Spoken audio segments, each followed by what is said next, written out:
yours, a Bonnie something or other? Something you ain't telling me? Bonnie McFarland. She's a friend. Saved my life when I went after Bill and nearly got myself killed again. Oh, and now you two's in the habit of sending each other letters. How very nice. It weren't nothing like that. What's it say? I don't know. I can't... Well, you know I can't read. Give it here. You read that thing out loud? I ain't hiding nothing. Dear Mr. Marston, stop. Need corn sacks. Stop. Emergency. Stop. Weevils and moths ate entire county supply. Stop. Can you help? Not exactly the most romantic request now, is it? I guess not. She saved your life, you say? Yes, ma'am. Well, then you're gonna have to help her and her family out. We've got a plentiful supply of corn sacks over near the silo. About the one thing Uncle didn't manage to have stolen while we was gone. Okay. Hurry back, John. And John, what's she like? You know. A little bit like you, I guess. She's a woman in a man's world.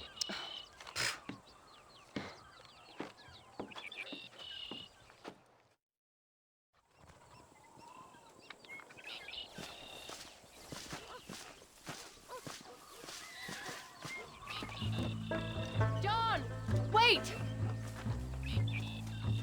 I changed my mind. I'm coming with you. Well, come on then. Let's get going.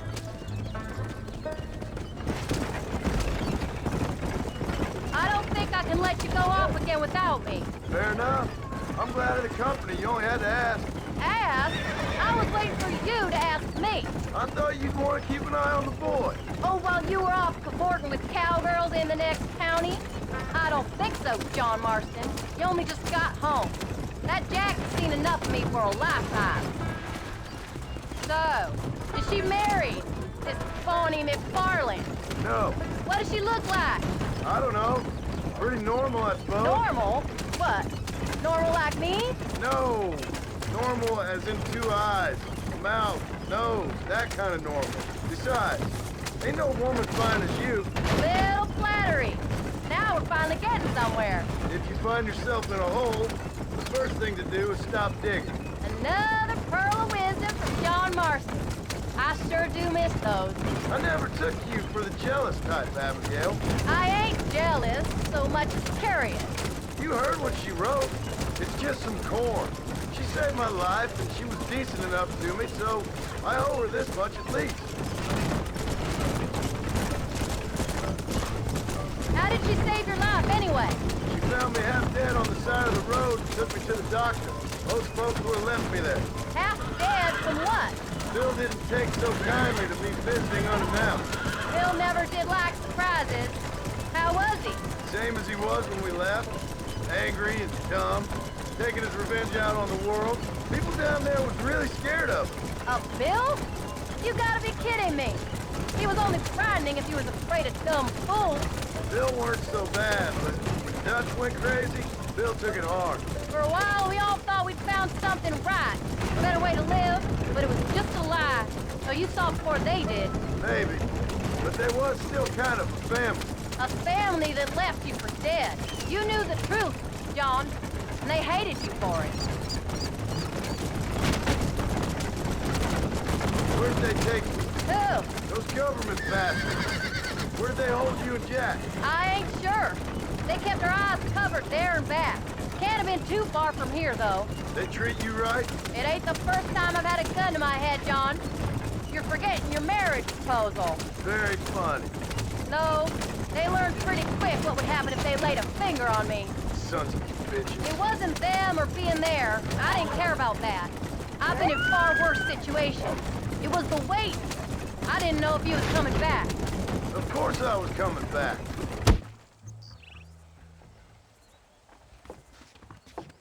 You came. Thank you so much. We lost the entire harvest. Miss McFarland, I'd like you to meet my wife, Abigail. Oh, ain't you quite the gentleman all of a sudden? It's a pleasure to meet you, Mrs. Marston. Likewise. Thank you for saving my husband's life and for teaching the miserable goat some manners, among other things. I didn't teach him anything. I know better than to try to change a man. You should meet my father. Oh, people can change, Miss McFarland. John and I have to believe that more than anybody. This is a decent first harvest for you, John. You should be proud. That's good land you got there. How are you feeling, Mrs. Marston? From what your husband told me, it must have been awful for you. I've been through worse, and I knew he'd be back before too long. He can't cook a meal to save his life.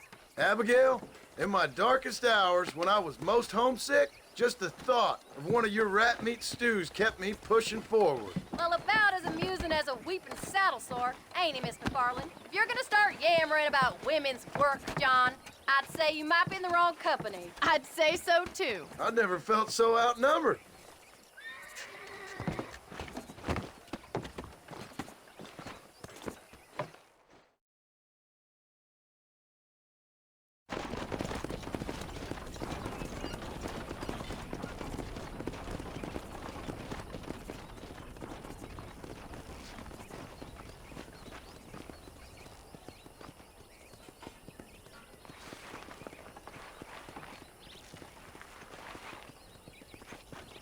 Ma'am?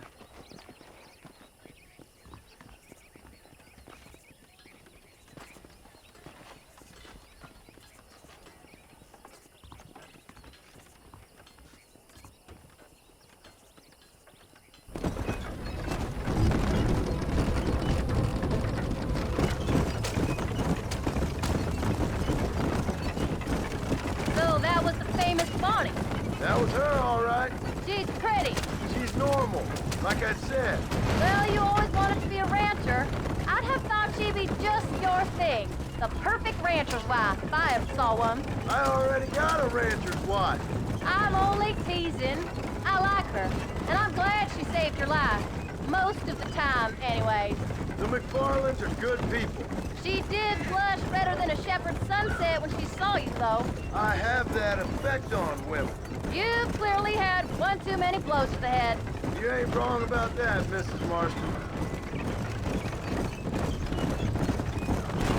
That's quite a ranch they got there. That'll be us someday. As soon as we get back on our feet. I don't know, John. How many times can we start again? An outlaw and a working girl. We ain't exactly farmers. We are now. Forget that life.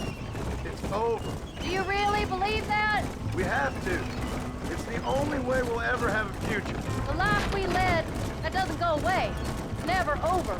You think those government men are just gonna leave us alone now? The old gang's dead. I did what they asked. And that's it? A life of crime forgiven? We're back together, ain't we? Until they decide you owe them something else. Sometimes I think I was the stupid one for believing I could get out. Maybe Dutch, Bill, and Javier were just being honest with themselves. You ain't perfect, John, and I sure ain't. But you're better than they are, than they were. Maybe we can't change, but we gotta try, for Jack's sake. Even if we have to start again 100 times. It's better than going back to what we were. What are you going this way for? Slow up. How's Jack doing? Angry, upset. He's been through a lot. I hope he's gonna be all right. It's gonna take time. For a while, his world was safe. Normal, even. I think we should keep going, John.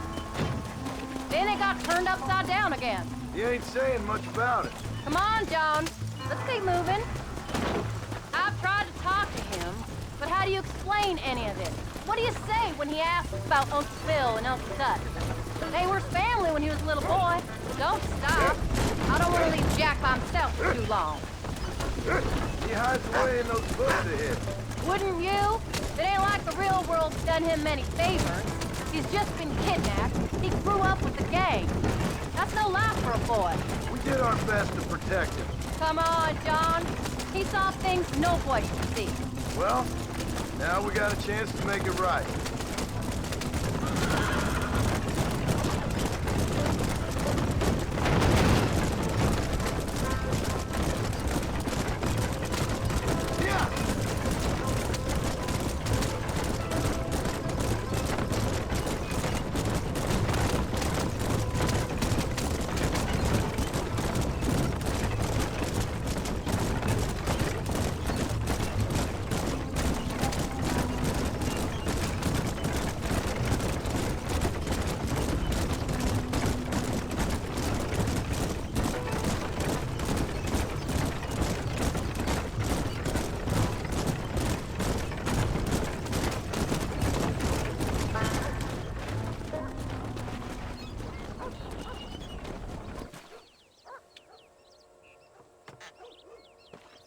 We did good today, John. I guess I better go fix us something to eat.